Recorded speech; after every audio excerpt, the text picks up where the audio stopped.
Lupogo TV kwa elimu na burudani. Lupogo TV for education and entertainment.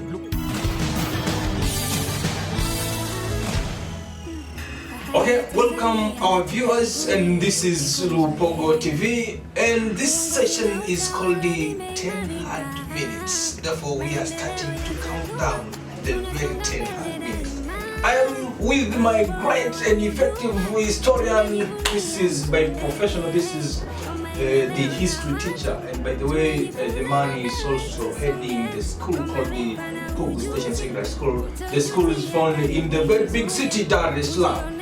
Today, without wasting time, we are taking our flight to Ukraine and Russia, where there is an almost an endless conflict. Therefore, despite the fact that our main issue today is to know what is the root cause of this endless conflict between Ukraine and Russia. But as far as we understand, these countries are neighboring countries. Before we chip into the root cause of the conflict, can you take us through the historical and geographical background of these two countries, two neighboring countries, Ukraine and Russia? Yeah.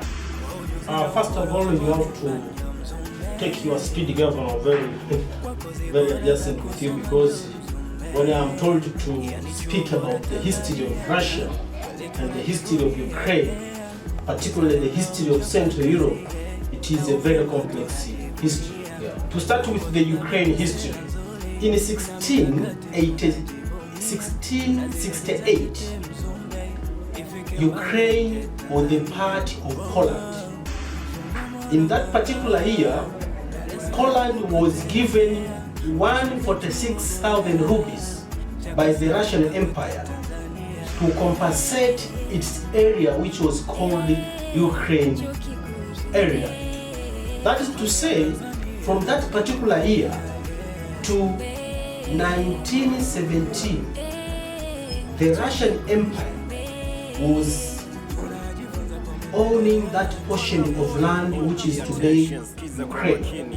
In 1917, the Ukraine got her independence, because definitely we all know that every corner of this part of the world was colonized by one way or another. So, following the independence of Ukraine in 1917, 5 years after independence, there was the Union of Soviet Socialist Republic after the end of the First World War. After the end of the First World War, we all know that the Russian Revolution triggered and unified 15 countries around the eastern part of Europe to create what was called or what was known as the Union of Socialist Republic, which was a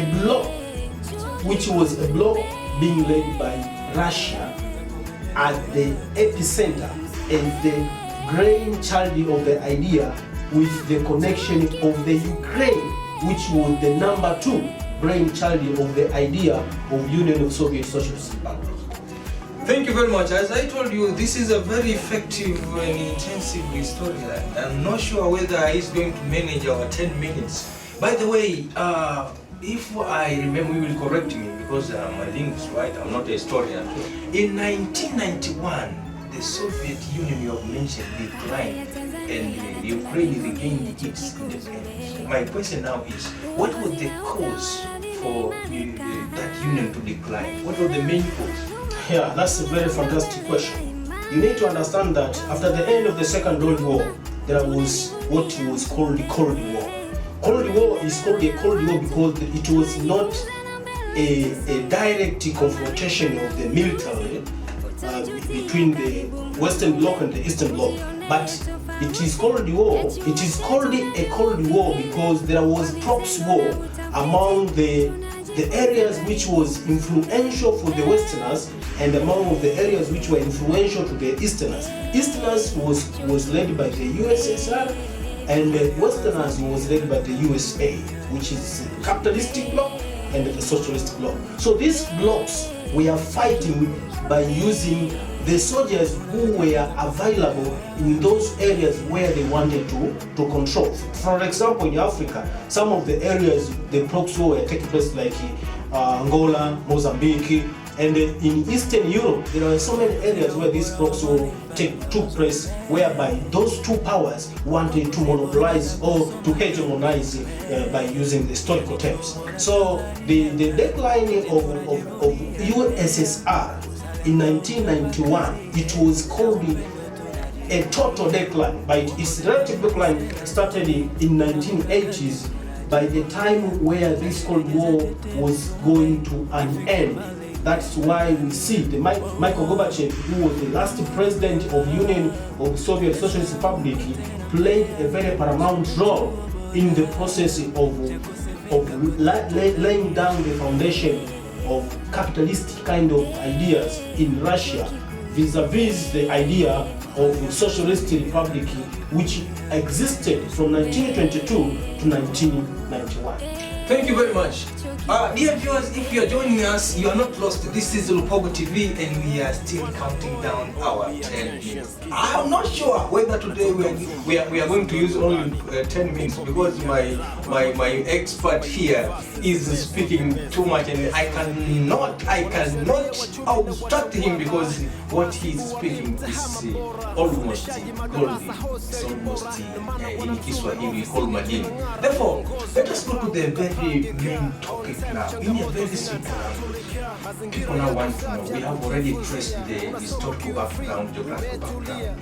Can you, in probably 3 minutes, explain to our viewers the causes now, the very basic causes for this war, and why this war is almost endless? You know, we don't find it, despite the fact that there are a lot of interventions, but we don't find the hope of ending this conflict. And some other analysts are saying probably we might confront the Third World War. Welcome. I'm not a Jewish or a Messiah to say that maybe the end of the war is triggering the commencement of the Third World War. But what I know, this war was caused by the following factors. The factor number one is geopolitical factor. Okay. When you look the area of eastern part of Europe, Russia is the biggest country in the western part or in Europe, and the largest country in Europe is Ukraine, with a total square kilometers of more than 600,000. With the total population of more than 40 million people who are habitated in Ukraine. So the geopolitical reason is the number one reason for the occurrence of this war. That's why we see some of the areas which Russia called them strategic areas, like Mariupol, is a town whereby the iron industry is based in that particular area. When we talk about the industrial area, iron industrial area in Europe is based in Mariupol. And as I speak right now, today, the town is already taken by the Russians. So Mariupol is lost from the Ukrainians to the military forces of Russians. But the reason number two is cultural. You know, the Ukrainians speak Ukraine, and the Russians speak their language, Russians. And one of the reasons why this Putin is trying to figure out the area to be monopolized by him is because he wants to make sure that the language of Ukraine is totally banned. While the Ukrainians are also very much eager to fight for their culture in terms of language and other kind of stuff. Let me cut you short. One of the reasons which was articulated by Putin why he is invading Ukraine is said is for demilitarization and denazification. Yeah. What did you mean? That statement means that the Ukraine should not be powerful militarily. And what Putin saw was very much true, because by the time the the end of USSR was on. It is the time where the Ukrainians started to campaign about joining European Union and joining NATO. And you know, NATO is a combination of almost more than 10 countries around USA, Canada, and others from western part of Europe. And those countries are very powerful militarily. And the situation of Ukraine to start establishing a neighboring relationship between her and the NATO and the European Union was a symbol that the military ability of Ukraine is going to be very big. And as a result, the Russia started to fear, because it's like someone has a house with a kind of glass kind of material, and then there are some of the people who are grinding kind of stones around that particular area. So that's why Putin was trying to figure out how can he demilitarize the Ukrainians in the sense that they are supposed not to get aid from NATO, which is a fearing military countries in western part of the world, which is countries around the western part of Europe, Canada together with the US. Therefore, Putin is safeguarding himself. Putin is safeguarding himself, and by safeguarding himself, he's forgetting that Ukraine is an autonomous. Yes, but as the analyst now, what is your standpoint? Do you think that Putin is right? As an analyst, to say that Putin is right, I cannot just subject myself into that another kind of problem, because this is a war. We're talking about human confrontation. People are dying as we speak right now. People are dying in Mariupol. People are dying in Kyiv. People are dying in so many towns of Ukraine. So I don't think if I can support you Putin for what he's doing, because we are led by rules. And in the United Nations, we have 1947 Human Charter, which is trying to safeguard and defend human rights. And when you kill your fellow human being, that is a criminal. It is a criminal. So I cannot support any kind of activities of Russians in Ukraine, because Ukraine is a typical and autonomy state. It is a self-governing state. Okay, thank you very much. We are still counting down 10 hard minutes. And mind you, we are still in Ukraine and Russia. My historian, let us concentrate now on the impact. We understand the situation now in Tanzania. Every price of commodities is up. And everyone is saying it's all about Russia and Ukraine. Number one, do you think every what is being said, being connected to the conflict, is that reality? Is that true? Or there are some sort of exaggerations? Yeah, the answer is no. There are sort of exaggeration, and a lot of them. Because Russia and Ukraine are only two countries, and we are more than 130 countries. So the war between Ukraine and Russia cannot be a biggest reason for the rising of the prices of the commodities in Tanzania. But the businessmen are using it as a point of increasing the price of fuel. Because you know, when you talk about energy is the heart of the world. The airplanes, the vehicles, the marines are all just being used. They are using what? Energy, oil, in terms of petroleum and diesel. These are the heart of the world, because any machine is run by those particular energy. So in Russia is the number 2 supplier of oil in the world. So any problem pertaining to Russia, for example, now we see the sanctions from the Westerners to Russia.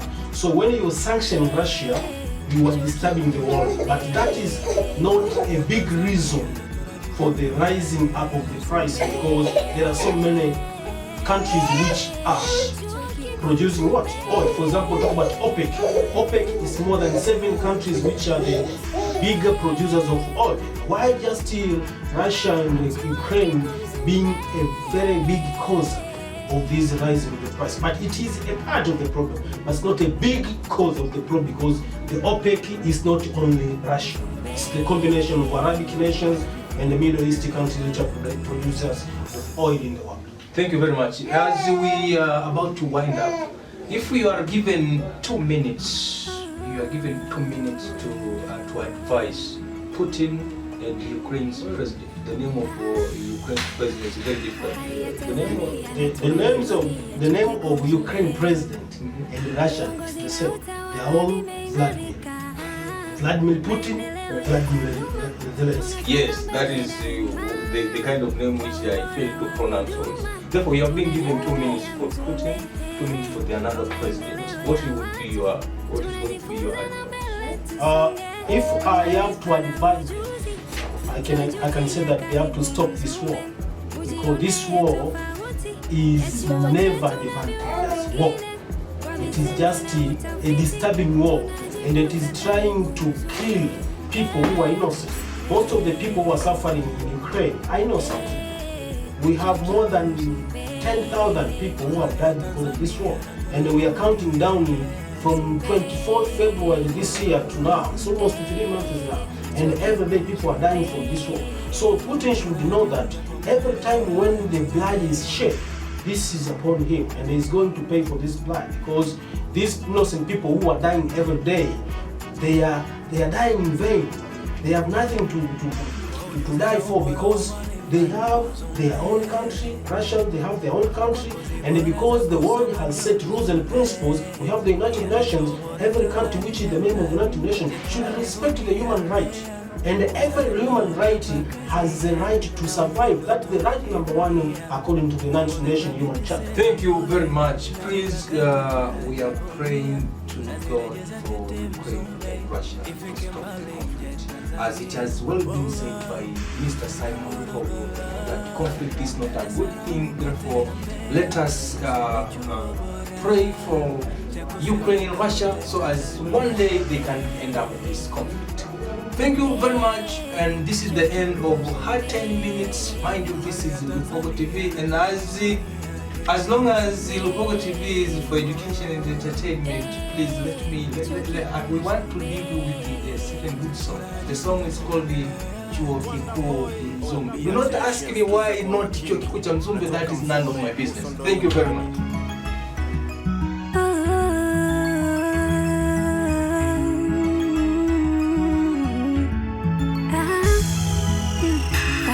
Tanzania na tunajivunia Chuo Kikuu Mzumbe. Uongozi na utawala vimeimarika, maendeleo